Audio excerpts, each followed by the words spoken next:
El arte del Renacimiento tuvo su origen en Italia, donde la arquitectura, escultura y pintura iniciaron ya en el siglo XV la búsqueda de un arte nuevo. Europa vivía entonces el final de la Edad Media y no fue hasta bien entrado el siglo XVI cuando los países más vinculados a Italia por razones geográficas, económicas y políticas empezaron a asimilar los conceptos y formas renacentistas. Es esta una etapa coyuntural en la que viven y conviven dos lenguajes artísticos diferentes, el gótico tardío y el renacentista, cuya mezcla y proporción dan al siglo XVI un horizonte estético de muy distinto perfil. El nuevo arte de tendencia idealista no fue sino la expresión plástica de un fenómeno más amplio y profundo que se conoce bajo el nombre de humanismo. Este, sobre una base racionalista, abandonó el dogmatismo escolástico propio de la Edad Media, alumbrando un nuevo universo donde el optimismo generado por el conocimiento se vio ampliamente recompensado por una serie de descubrimientos que van desde la imprenta hasta la redondez de la Tierra. El humanismo impulsó la ciencia moderna afectando a la sociedad toda, a la política, a la religión, a la literatura, al comercio, al derecho, a las artes, en suma, a la concepción general del hombre que, como en la antigüedad clásica, se erigió de nuevo en medida de todas las cosas.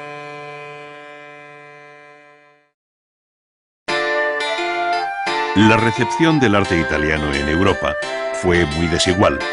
siendo España y Francia, en este orden, los dos países que hoy pueden ofrecer una mayor vinculación con lo italiano, no solo porque ambos son los más próximos a Italia, sino porque los dos tuvieron allí comunes intereses políticos, desde Nápoles hasta Milán, en bélicas alianzas y desencuentros con el papado. Recuérdese la derrota de Francisco I de Francia en la batalla de Pavía por Carlos I de España y V de Alemania, así como el posterior saqueo de Roma por el emperador en 1527, fecha esta que tuvo una marcada repercusión en la génesis y difusión del arte romano dentro y fuera de Italia.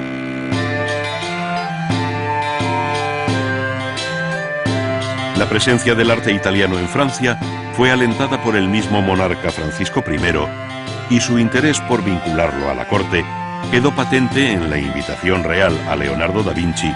quien pasó los últimos años de su vida en Amboise, uno de los bellos castillos entre medievales y renacientes que jalonan el curso del río Loire. También fue llamado Andrea del Sarto, que fue recibido por el rey en el palacio de Fontainebleau, por donde igualmente pasarían otros pintores italianos como Rosso y Primaticcio, que dejaron allí una notable obra decorativa. En estos châteaux, verdaderos palacios en medio de una generosa naturaleza, se llegó a crear bajo Francisco I un peculiar estilo que, sin dejar de ser francés, daba entrada a formas y modos de origen italiano en una festiva y atrayente mezcla. Más grave resulta el planteamiento del Palacio Real del Louvre, en París,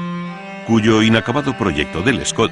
sirvió de referencia a las sucesivas ampliaciones hasta su definitiva terminación en el siglo XVII. Su fachada, animada por una elegante superposición de órdenes clásicos a la italiana, es de un refinamiento extremo, a cuyo efecto contribuyeron eficazmente los excelentes relieves de Jean Goujon, uno de los maestros más sobresalientes de la escultura renacentista en Francia.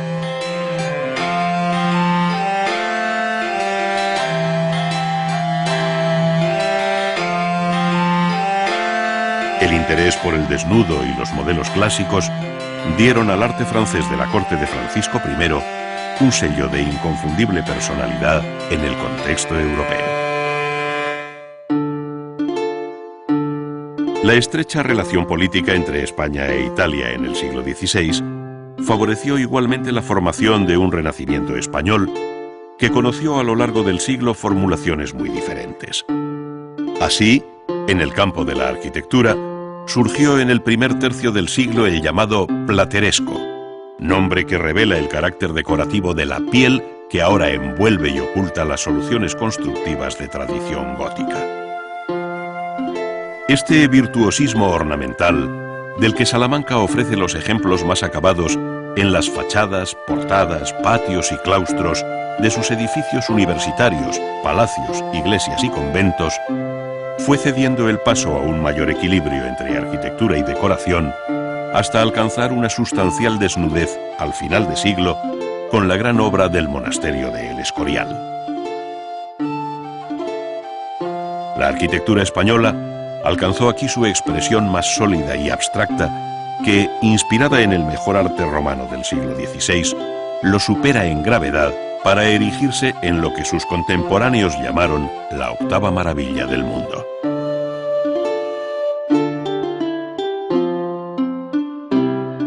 Aquella centuria fue especialmente fecunda para la historia y el arte español, a la sombra de los reyes católicos, del emperador Carlos V y de Felipe II. Fue sin duda el siglo de oro de la arquitectura, donde obras como el Palacio Granadino de Carlos V en la Alhambra, las catedrales de Granada y Jaén, las universidades de Salamanca y Alcalá, y un largo etcétera, enlazarían con la nueva arquitectura que nace en las Antillas o en México, al otro lado del Atlántico.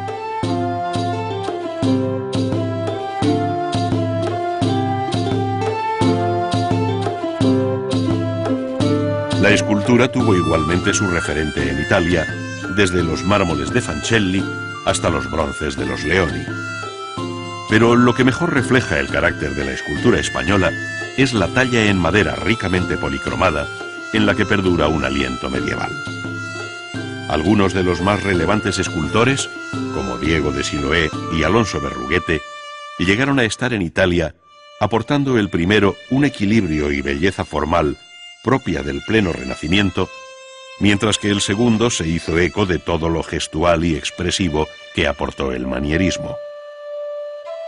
Entre quienes mejor entendieron las posibilidades formales de la madera, se encuentra Juan de Juní, que venido de Francia, contribuyó a hacer de Valladolid la cabeza de la Escuela Castellana de Imaginería.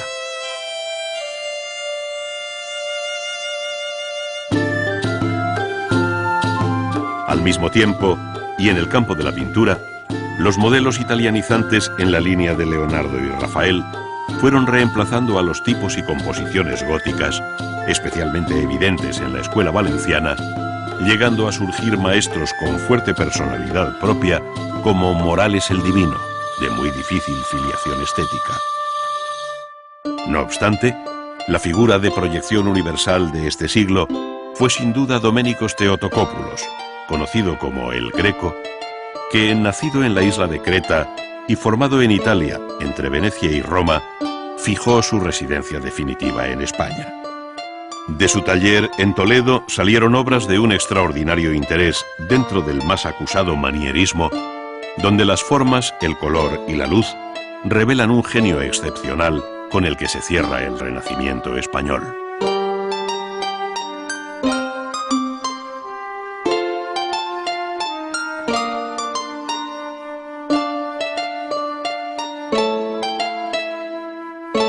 Otros países, como Alemania e Inglaterra, participaron del Renacimiento italiano de muy distinto modo, pues la honda raíz medieval de su arte y el alejamiento geográfico de las fuentes clásicas mediterráneas retrasaron mucho su incorporación a la nueva estética. Sin embargo, hombres como Durero, grabador genial y excelente pintor, sentaron las bases de un renacimiento propio, germánico, donde el realismo expresionista se amalgama con un cierto ideal de belleza de poso italiano. A estas cuestiones de índole estética deben unirse otras de carácter político y religioso, que explicarían mejor aún el sentido de las pinturas de Grünewald, Holbein o Cranach en tierras donde germinó la semilla protestante.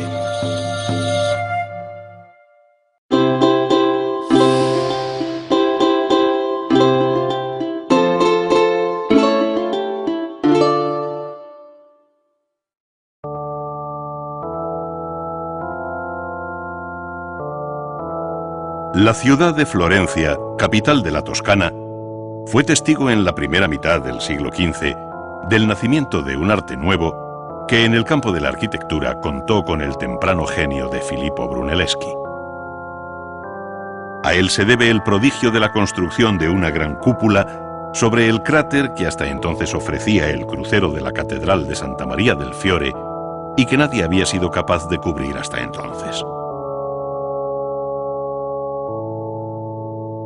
Brunelleschi, heredero de la gran tradición constructiva medieval, logró aquí una de las imágenes más representativas del Renacimiento, la de la cúpula con linterna. Tras un conocido concurso, e inspirándose en la solución vista en la bóveda del Panteón de Roma, con arcos meridianos y anillos paralelos, Brunelleschi supo resolver la dificultad de elevar una cúpula sobre lo ya construido sin necesidad de reforzar la base de apoyo, sin cimbra y con una economía de medios y seguridad en su ejecución verdaderamente admirables.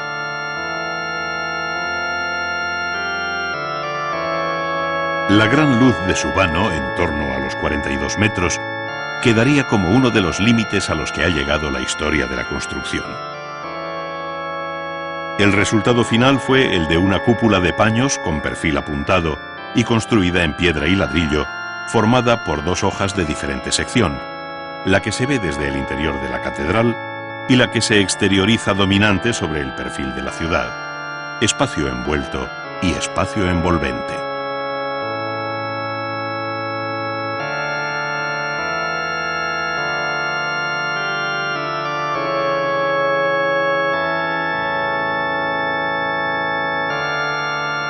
Además de la cúpula de la catedral, la ciudad de Florencia debe a Brunelleschi obras tan singulares como la capilla Pazzi, el Hospital de los Inocentes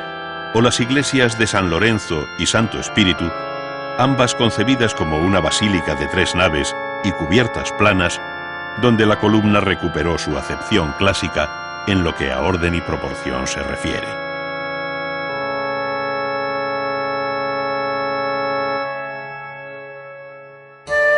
Fue efectivamente la composición la que dio a la arquitectura italiana del siglo XV una renovada imagen sobre la base del estudio de las ruinas romanas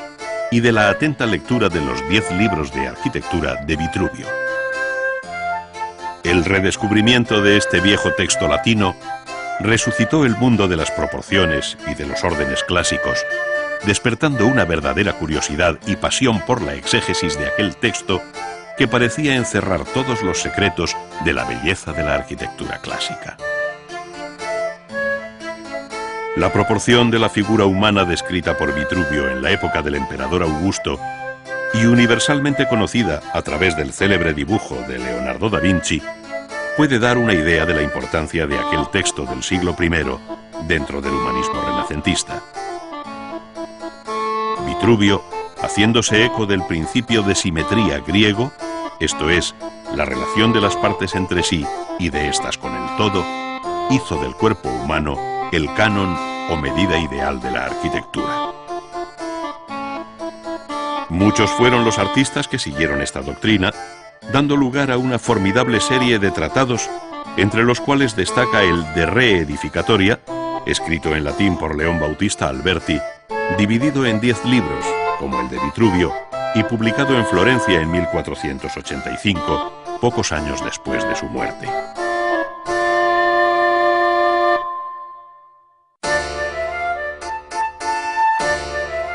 Alberti, uno de los más característicos representantes del humanismo italiano, por su sólida y amplia formación clásica, llevó a la práctica en su obra arquitectónica los modelos de la antigüedad y los principios teóricos de raíz vitruviana. Entre sus edificios destaca la iglesia de San Andrés, en la ciudad de Mantua, la corte de la familia Gonzaga, donde Alberti concibió el templo con un sentido clásico, tanto en su fachada, que convirtió en un arco de triunfo a la romana,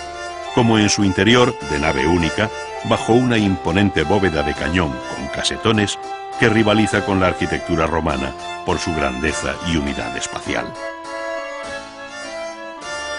Se superaba así el esquema basilical de las iglesias de 3 naves, como aún las concibió Brunelleschi, convirtiéndose San Andrés de Mantua en el modelo que repetiría más adelante la arquitectura de la Contrarreforma. Dentro de la arquitectura religiosa del Renacimiento, la figura de Donato Bramante desempeña un papel crucial, tanto como enlace cronológico y conceptual entre los siglos XV y XVI, como por su traslado a Roma, donde hizo, entre otras obras, el templete de San Pietro in Montorio y sobre todo el gran proyecto para la iglesia de San Pedro, por encargo del Papa Julio II. El pequeño templete de San Pietro fue costeado por los reyes católicos y construido en los primeros años del siglo XVI, sobre el lugar en el que la tradición afirma haber sido crucificado San Pedro. Actualmente se encuentra en uno de los patios de la Academia Española en Roma, pero el proyecto inicial contemplaba su inclusión en un patio circular y columnado rodeándolo. Su planta circular, como los viejos templos romanos dedicados a Vesta, el orden dórico, igualmente romano, y la cúpula sobre tambor, hicieron de este edificio un ejemplo perfecto de la organización centralizada a la que aspiró la arquitectura del Renacimiento. El buscado equilibrio y armonía entre planta, alzados y volúmenes lo llevó Bramante a su más alta expresión en el proyecto inicial de San Pedro del Vaticano, que resumidamente puede describirse como un templo de cruz griega inscrita en un cuadrado, con una gran cúpula central y 4 menores de acompañamiento, a todo lo cual se suman 4 esbeltas torres angulares. Este esquema contaba con antecedentes en algunas obras del siglo XV y en ideas de Leonardo, con quien Bramante coincidió en Milán, dejando también una significativa descendencia en el siglo XVI, como pueda ser la iglesia de Santa María de la Consolación en Todi.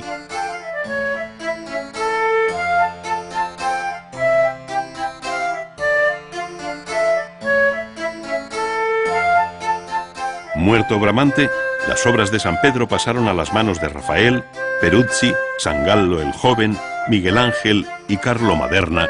quienes introdujeron cambios sustanciales respecto a la idea de Bramante. Estas modificaciones significaron un paulatino alejamiento de los modelos de ideal geometría para volver a la disposición longitudinal y planta de cruz latina expresamente exigidas por la Contrarreforma, tanto por su significado y simbolismo como por responder a una nueva escena litúrgica emanada del Concilio de Trento.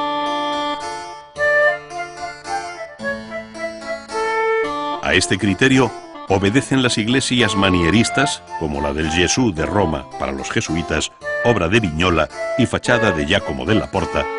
que en la segunda mitad del siglo XVI recuerda con su nave única y capillas entre contrafuertes la disposición de San Andrés de Mantua.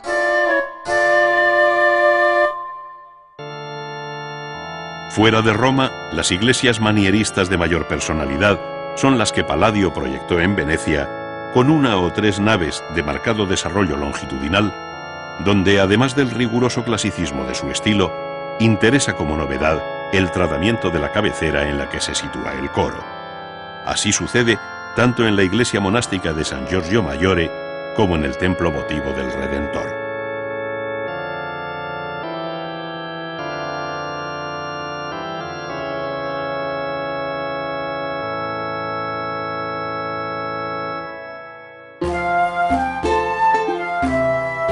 La arquitectura civil conoció igualmente un cambio sustancial durante el Renacimiento, de tal manera que tanto el palacio de ciudad como la villa suburbana llegaron a fijar unos modelos de larga ejemplaridad que fueron más allá del siglo XVI. Tal sucede con los viejos palacios florentinos de los Pitti, Rucellai, Strozzi, Medici y otros tantos, cuyas potentes fachadas de aparejo almohadillado constituyeron el signo externo más expresivo del poder de aquellas familias.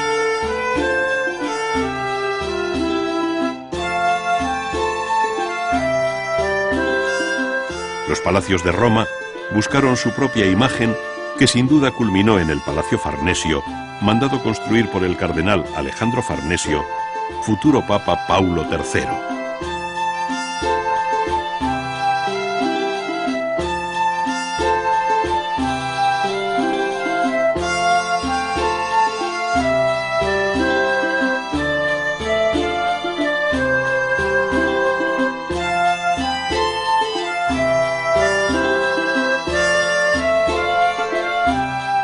Otras ciudades, como Urbino y Mantua,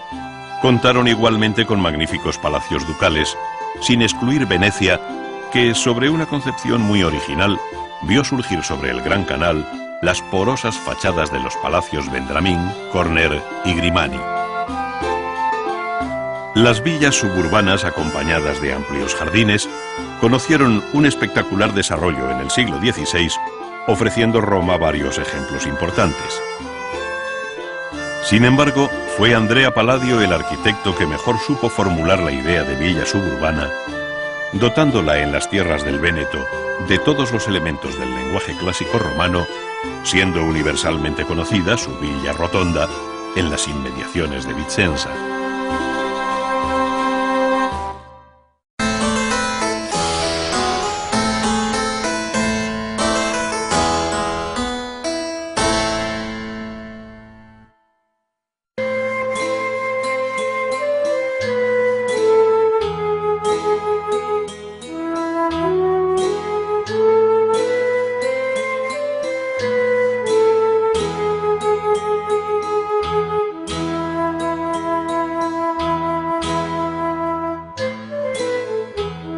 La historia de la escultura moderna comienza también en Florencia, en el ámbito de su catedral,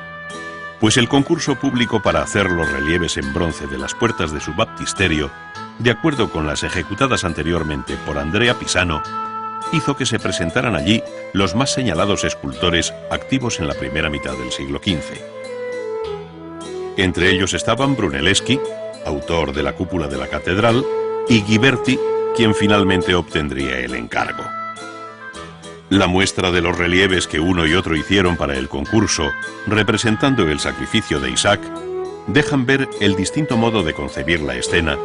dominando un hondo realismo de tradición medieval en el caso de Brunelleschi, mientras que Ghiberti señalaba el camino del nuevo arte con una visión más amable y elegante de las formas en una dirección idealista. Después de haber trabajado en ellas más de 20 años, Ghiberti recibió un segundo encargo con plena libertad para hacer las puertas que faltaban,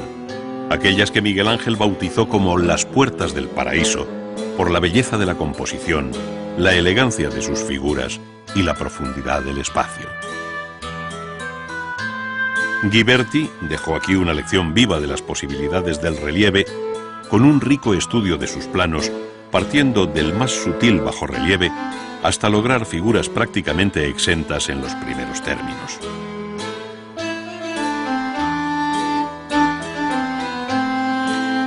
El relieve tuvo otros seguidores sobre diferentes materiales y técnicas, siendo muy conocidos los que en mármol hizo Luca della Robbia para la cantoría o tribuna de jóvenes cantores y músicos de la Catedral de Florencia, donde logró un prodigioso equilibrio entre forma y expresión que recuerda el espíritu del relieve clásico. La cuidada composición de estos grupos pone de manifiesto el dominio del volumen en el espacio a través del bajo, medio y alto relieve de las figuras.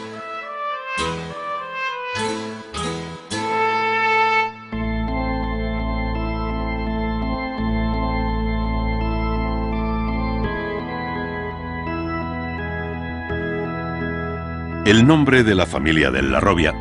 está igualmente unido a los bellísimos relieves en barro cocido y policromado que salieron de su taller florentino, no solo para imágenes de devoción, sino para el ornato de la arquitectura en forma de tondos y frisos.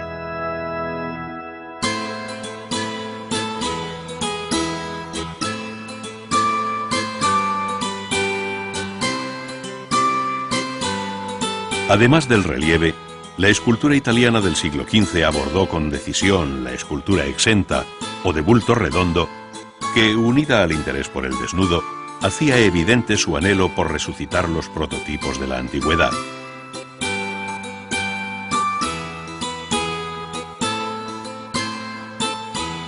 Con este espíritu surgieron las obras de Donatello, como su San Jorge, desafiante, enérgico, concebido como verdadero Miles Christi, o Soldado de Cristo,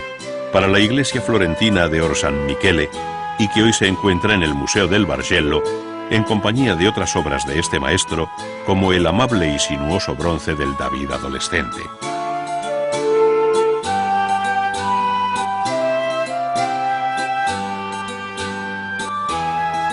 Donatello supo abordar todos los registros posibles de la escultura, desde el retrato hasta la imagen de devoción en clave realista, pasando por el relieve, en el que dejó constancia de su dominio de la perspectiva.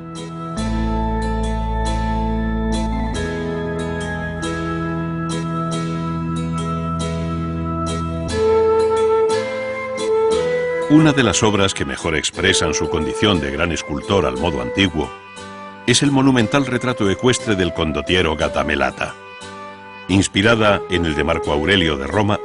la obra de Donatello se levanta como monumento público en una plaza de Padua, junto a la Basílica de San Antonio, mostrando el dominio de la fundición en bronce hueco. Esta fue la primera obra de porte monumental que se hizo por el sistema de cera perdida desde la antigüedad, siendo imitada en la segunda mitad del siglo XV por otros escultores, como el Verrocchio, a quien se deben otra serie de importantes obras realizadas en bronce y mármol.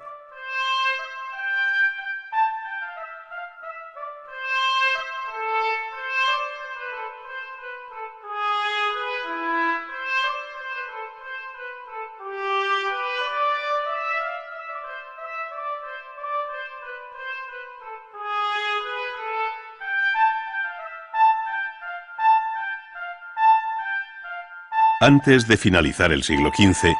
otro gran escultor florentino, Miguel Ángel Buonarroti, ya había hecho obras tan notables y diferentes como el relieve de la batalla de los centauros y los lapitas,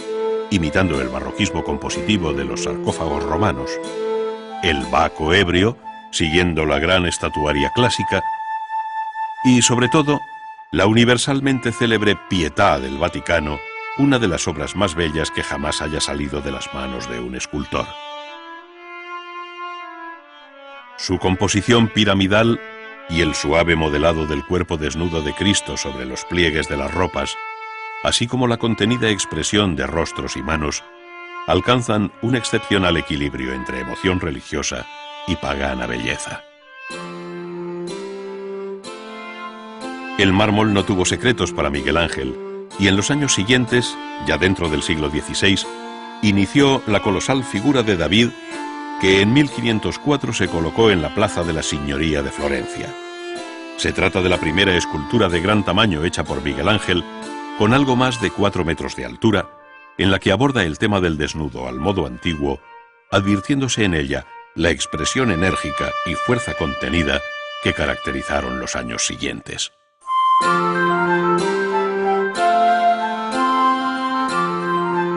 Pocas obras tan significativas en este sentido como las que formaron parte del malogrado proyecto del sepulcro del Papa Julio II,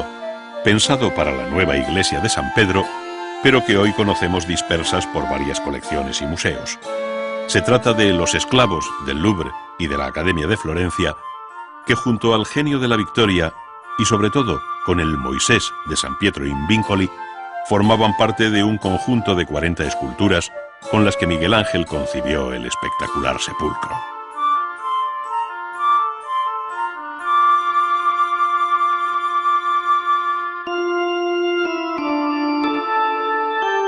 Muerto el Papa Julio II en 1513, sus descendientes perdieron interés por aquella obra que amargó la vida del escultor por ser especialmente querida por Miguel Ángel. Entretanto, inició otros grupos no menores, como la Sacristía Nueva o Capilla Funeraria de los Médicis en la iglesia florentina de San Lorenzo, donde, además de la arquitectura, labró los cenotafios de Lorenzo el Magnífico y de Juliano de Médicis, aquel entre el crepúsculo y la aurora, y este entre la noche y el día.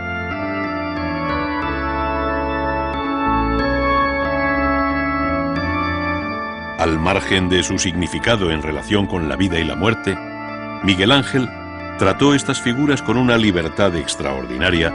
en la que el desnudo del hombre y de la mujer deja ver su concepción grande de la forma, con exquisitos detalles de una labra que en ocasiones acaricia las superficies y en otras, intencionadamente, simplemente aboceta o sugiere la forma. Es lo que sucede con el rostro del crepúsculo, donde se hace patente aquella técnica del no acabado, el non finito, que desde sus años jóvenes utilizó con una maestría absoluta.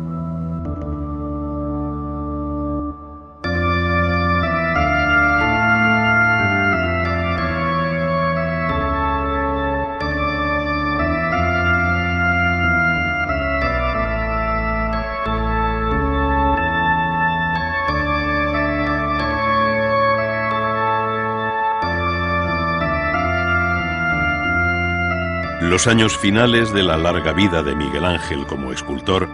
se recogen en las 3 versiones que hizo de la Piedad y que hoy se encuentran, una en la Catedral de Florencia, en la que supuestamente José de Arimatea refleja los rasgos del escultor. Otra, la llamada de Palestrina, en la Galería de la Academia Florentina, y la tercera, en el Castillo Sforzesco de Milán. Si se compara cualquiera de ellas con la del Vaticano, puede medirse el tiempo transcurrido, pero tiene especial interés la de Milán, conocida como la Piedad Rondanini, por mostrarnos la insatisfacción del escultor con su propia obra, que esculpe y a la vez destruye, al variar la posición y tratamiento de las figuras, de tal forma que algunos miembros quedan inexplicablemente separados del cuerpo.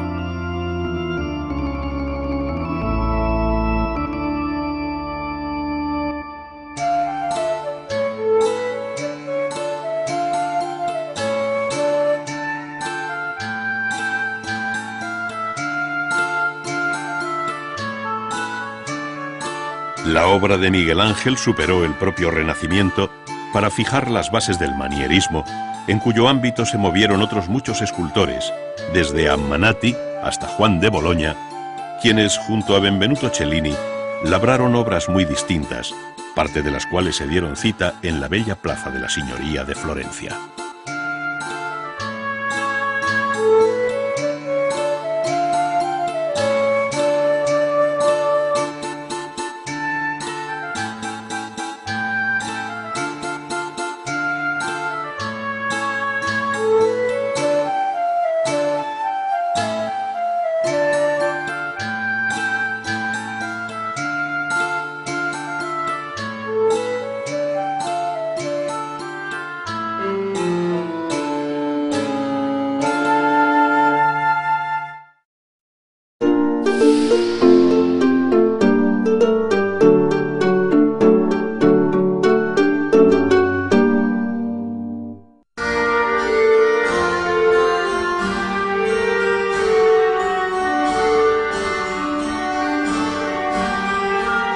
La pintura del Renacimiento en Italia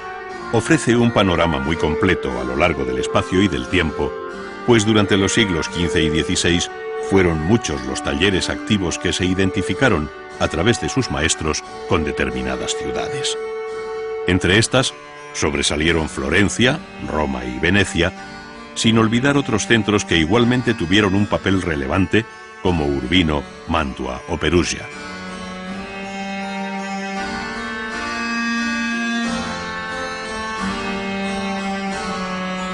Durante el largo periodo de aquellos 2 siglos, que en Italia se distinguen con el nombre de Quattrocento y Cinquecento,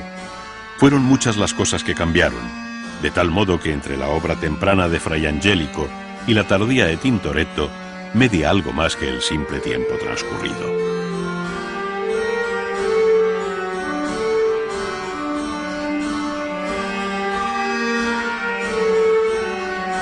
Efectivamente, fueron muchas las mudanzas producidas dentro y fuera del ámbito estrictamente pictórico que explican el sorprendente fenómeno de la pintura del Renacimiento italiano, al que cabe considerar como verdadero milagro artístico.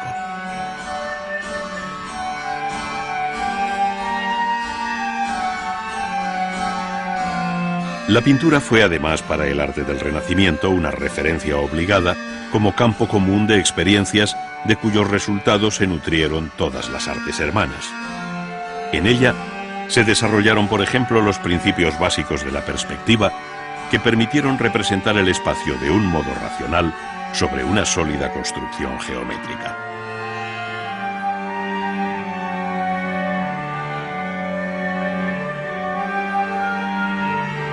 El dominio del espacio significaba no sólo poder representarlo en sus 3 dimensiones como espacio vacío, como cubo abstracto, sino hacer de él el escenario natural donde situar las figuras y objetos en sus diferentes planos. Así, de acuerdo con la experiencia visual cotidiana, las figuras se representaron gradual y proporcionalmente más pequeñas según se alejan del espectador, haciendo de la profundidad del cuadro la nueva dimensión de la pintura moderna.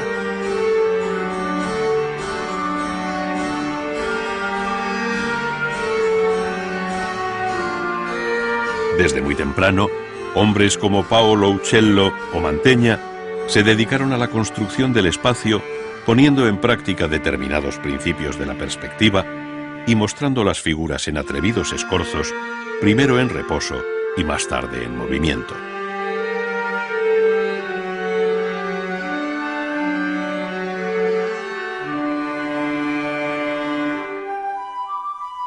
Pero fue la incorporación de la arquitectura en el cuadro la que mejor facilitaba la formación de la llamada pirámide visual, definida por la convergencia de las líneas de fuga en un punto de la línea del horizonte. Sin embargo, no bastando aquella visión estrictamente geométrica y lineal, otros maestros, como Leonardo da Vinci, introdujeron un elemento nuevo, la atmósfera, el aire que desdibuja y hace impreciso el perfil de los objetos, dando lugar al conocido sfumato o difuminado leonardesco, que también altera el valor de los colores. Por este camino, la pintura fue abandonando la rigidez de la llamada perspectiva lineal,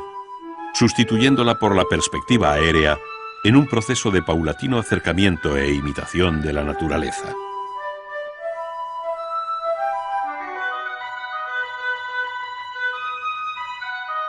El dibujo y el color habían sido históricamente la base de la pintura,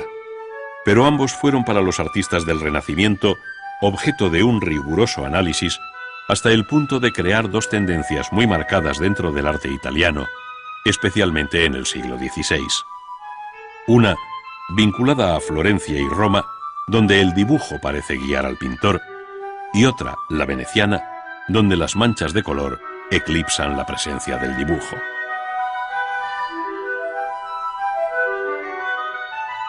Ello concuerda con la máxima que Tintoretto escribió en las paredes de su taller y que, según cuenta su biógrafo Ridolfi, decía: el dibujo de Miguel Ángel y el colorido de Tiziano. Así resumía lo que ambos maestros significaban al cerrarse el siglo XVI. Si bien Miguel Ángel nunca desatendió el color, ni Tiziano menospreció el dibujo. Todo lo contrario, el mismo Ridolfi ponía en boca de Tiziano las siguientes palabras: lo que hace bellas las figuras no es el brillo del colorido, sino la excelencia del dibujo.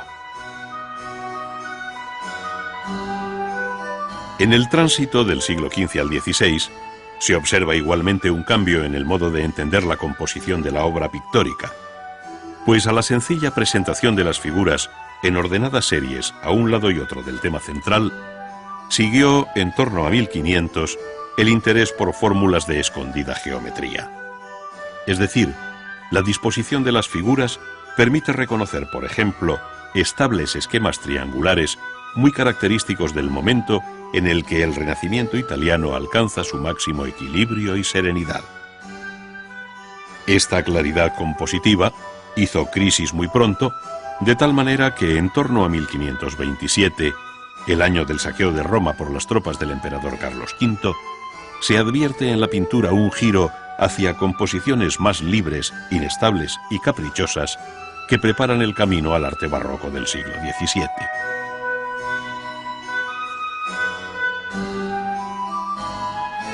Es, en definitiva, el largo periodo que se conoce como manierismo,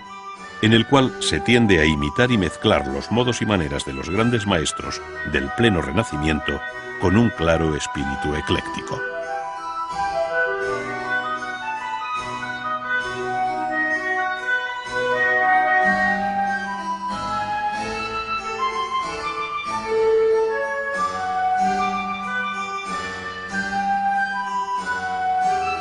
Pero no fue solo mera imitación, sino que aquella pintura manierista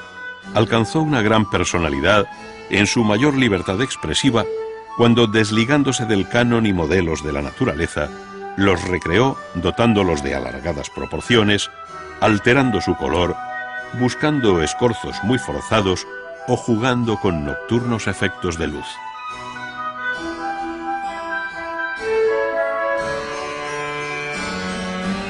A todos estos cambios contribuyó de forma muy positiva el paulatino abandono de la técnica al temple sobre madera por el óleo sobre lienzo para los cuadros de caballete.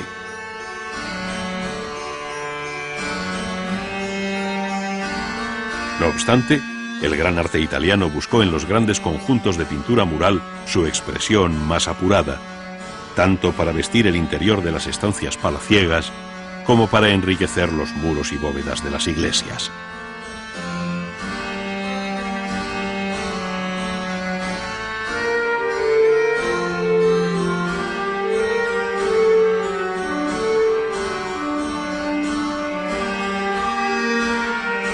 Con aquella técnica al fresco pintó Miguel Ángel la Capilla Sixtina, que ha quedado para siempre como una insuperable lección de pintura, al tiempo que su autor fue considerado como un artista casi sobrehumano y sin duda el más genial de todos los tiempos.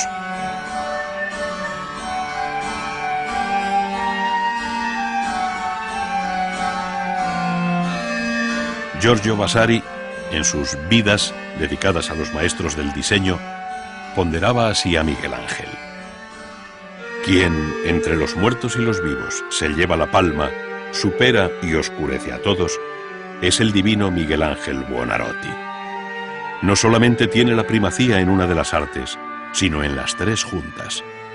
Miguel Ángel supera y vence a todos los que ya habían vencido a la naturaleza. Miguel Ángel triunfa sobre todos, sobre los antiguos, los modernos y la naturaleza, dejando muy atrás a esta última con el don de su ingenio divino a través de la inventiva, dibujo, arte, criterio y gracia.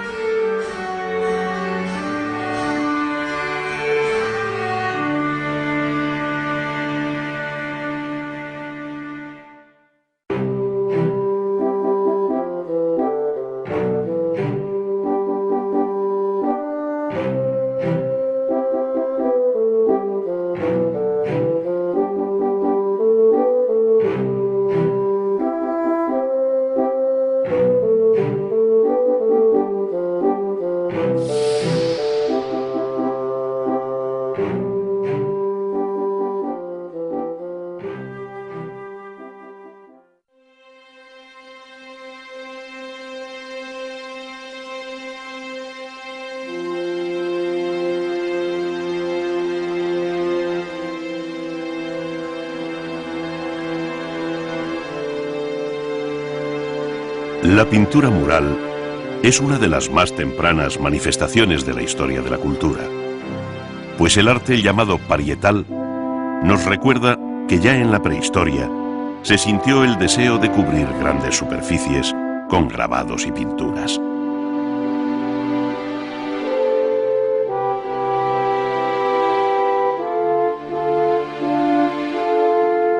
Desde entonces hasta el mundo contemporáneo, las grandes composiciones murales han representado la expresión más ambiciosa del arte de la pintura.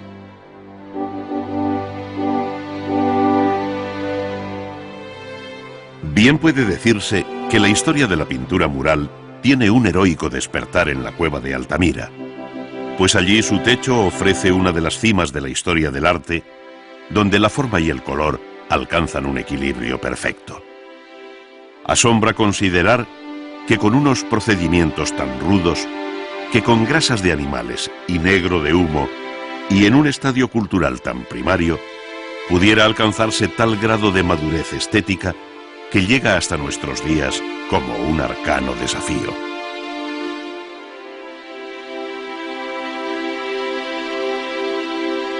En la zona de Tebas y cerca del Valle de las Reinas, subsisten las ruinas de la diminuta aldea llamada de los Artesanos, donde vivieron los autores de las pinturas murales de la tumba de Sennutem, hecha a finales del segundo milenio antes de Cristo, cuya ejecución y técnica aquí se revive.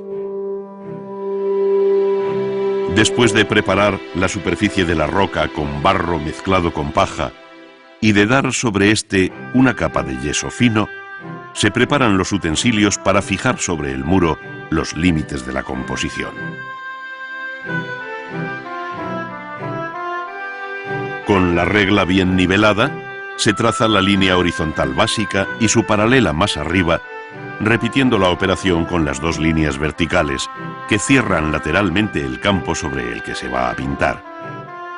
En ellas se marcan a igual distancia los puntos que servirán de referencia para la formación de una cuadrícula por el sencillo procedimiento de impregnar de color una cuerda que, tensada, se precipita sobre el fondo, dejando allí su huella. Esta cuadrícula servirá para hacer más fácil el traslado del dibujo del boceto al muro, asegurando siempre su misma proporción, recurso que será muy común en toda la historia de la pintura. El ayudante comienza a delimitar los contornos y divisiones internas de las figuras con un trazo continuo y suave que en algún caso corregirá luego el maestro al perfilar definitivamente la composición con una pincelada firme y de negro rastro.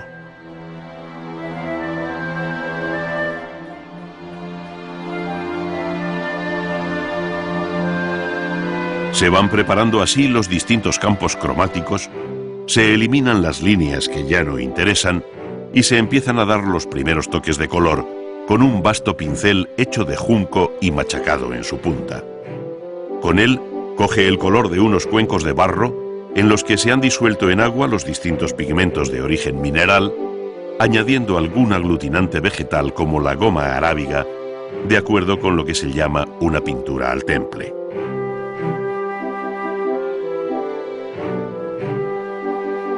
Los colores, con valor de tinta plana, van cubriendo los campos, sorprendiendo siempre a los egiptólogos la excelente calidad final de la pintura, la brillantez del color y la precisión del dibujo conseguidos con unos pinceles tan rudimentarios. El pulso y la pericia de estos pintores, que además trabajaron en aquellas cámaras subterráneas bajo la luz pobre y llameante de unas lámparas de aceite, hicieron posible escenas como esta, en la que el dios Anubis, reconocible por su afilada cabeza de chacal, vigila el rito funerario ante la momia de Sennutem.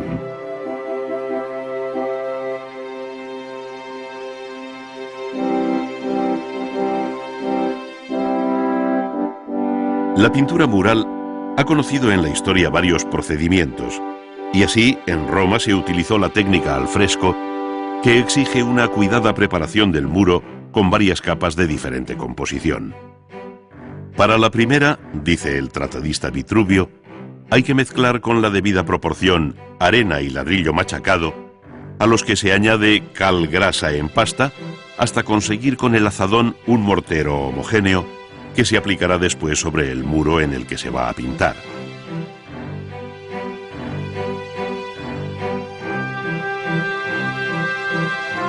Estas operaciones previas, más propias de albañil que de pintor, no las hacía siempre el propio artista, sino gentes especializadas de su equipo. Mientras uno preparaba la mezcla, otro la extendía, repitiéndose esta misma operación hasta 3 veces y mojando inicialmente el muro para que el mortero agarrase bien.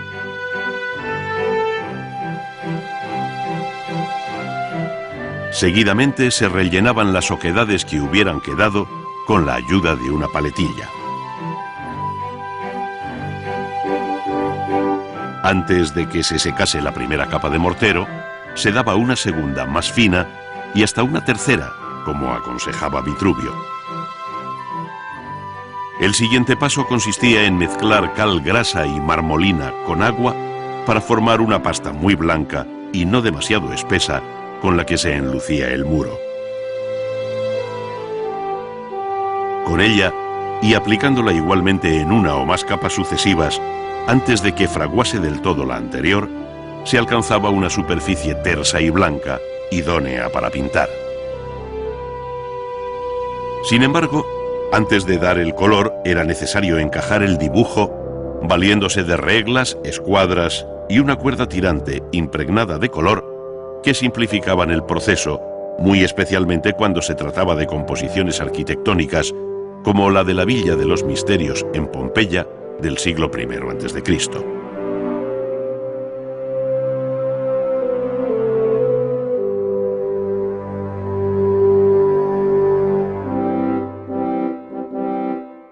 Cuando ya está apurado el dibujo de todos los elementos y molduras, surge el pincel llevando los colores de procedencia mineral que, como el verde de manganeso o el rojo de cinabrio, se diluyen en agua. La capa del enlucido, aún fresca, fija los colores, formando cuerpo con él tras una pequeña reacción química que asegura una larga vida a la pintura. Una vez seco el fresco, es frecuente apurar las últimas pinceladas y detalles con leves toques al temple. El acabado final consistía en pasar un paño impregnado de cera o aceite caliente, sin excluir una mezcla jabonosa que posteriormente se puliría por un procedimiento tan sencillo como el de frotar con un paño seco hasta hacer salir el brillo deseado. La pintura mural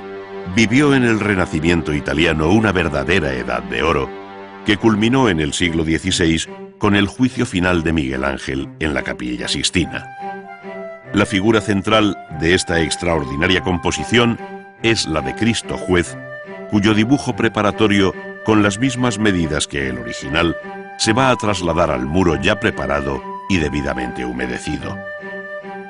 Para ello es preciso dar un primer paso consistente en sacar un calco del original a base de repasar con una cierta presión las líneas principales de la figura con el cabo del pincel o un instrumento similar, a fin de que se queden marcadas en otro papel de iguales dimensiones que está debajo, llevando en este caso entre ambos una suerte de papel carbón. Sobre el calco o copia se repasan con carboncillo las líneas marcadas para proceder después y con gran paciencia a taladrarlas con un instrumento punzante, un clavo o una aguja gruesa, preservando así el original de esta interminable serie de orificios, aunque en otras ocasiones se hizo sobre el propio dibujo. Este calco acribillado por multitud de diminutos agujeros se lleva al muro para pasar sobre ellos una muñequilla impregnada de polvo negro que dejará una huella de puntos sobre el muro blanco. A esta operación se le conoce con el nombre de estarcido y quedará completa con el repaso y unión de todos los puntos, ahora ya con el pincel. Antes de comenzar a trabajar la figura principal, el pintor da color al fondo con azul lapislázuli, mojando constantemente el enlucido, pues no puede olvidarse que la técnica empleada es el fresco, el buon fresco, como llaman los italianos a la pintura que no mezcla el fresco con el temple.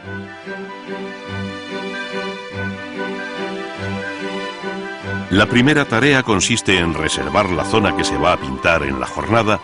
aplicando sobre el muro un mortero fino compuesto de cal fresca y marmolina.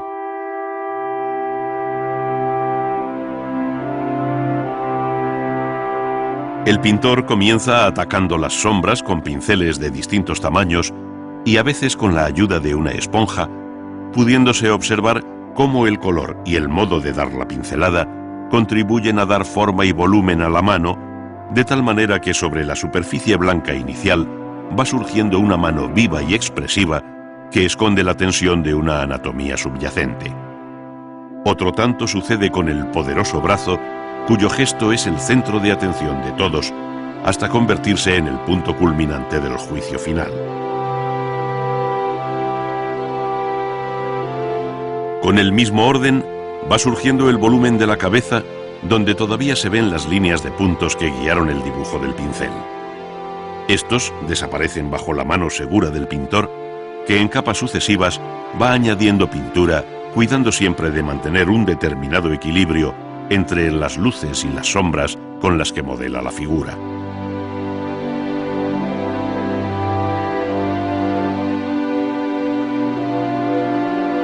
Obsérvese la rapidez con que el muro absorbe el agua de la pintura, lo cual obligará al pintor a mojar varias veces el fragmento que está trabajando, dejando para otra jornada otras partes del cuerpo. No se olvide que el tiempo real de ejecución es muy superior al que aquí se presenta, de tal modo que se calculan en algo más de 400 las jornadas que Miguel Ángel empleó en la ejecución de todo el conjunto, de las que unas 7 corresponderían a la realización de esta figura de Cristo.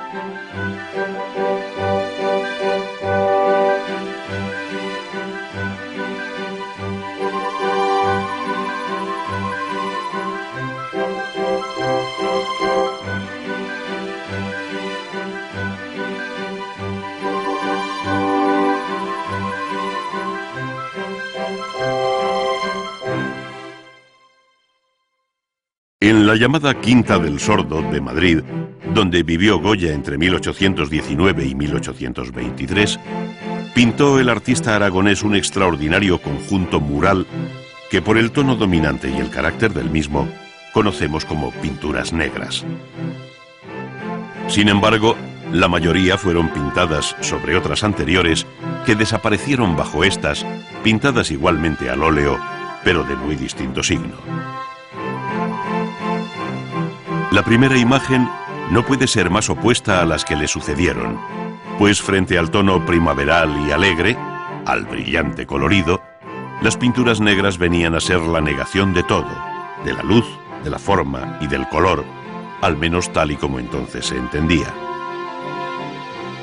Entre los nuevos asuntos que allí trató, figura el de dos viejos comiendo, en una visión tan desgarrada y expresionista como la propia técnica empleada, de pincelada suelta, rápida y libre, cargando intencionadamente con mucha pasta el pincel. No parece existir boceto alguno, y todo invita a pensar que se trata de una pintura inmediata, improvisada, que surge de la cabeza, del genio del pintor, y que rápidamente plasma la mano obediente sobre el muro. Las pinturas negras, hoy en el Museo del Prado, representan sin duda una de las páginas más modernas del gran arte de la pintura mural.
Bienvenidos a Ars Magna, un viaje por la historia del arte en 10 capítulos.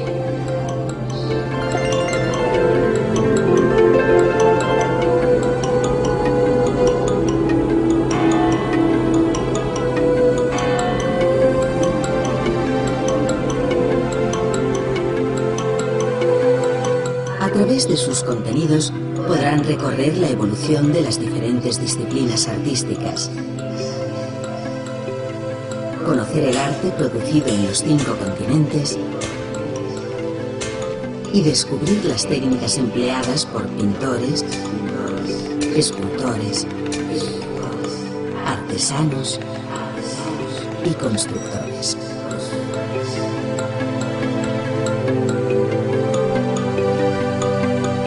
Disponen de 2 opciones de navegación: acceso lineal que permite visualizar los contenidos de cada disco sin interrupción alguna, y el modo interactivo, que posibilita la selección de secuencias audiovisuales en el orden apetecido.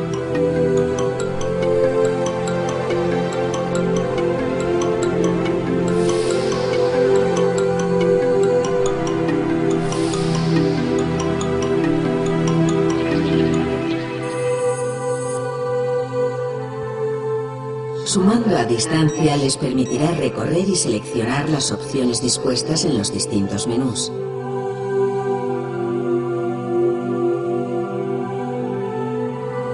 Interrumpir la secuencia elegida para acceder al menú o exposición audiovisual siguiente.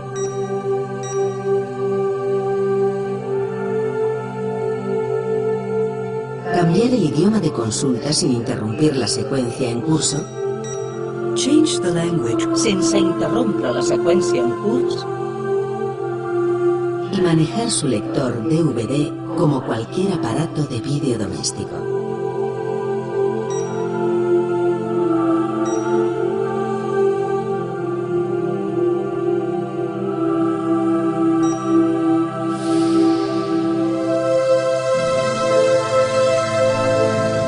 Les deseamos un grato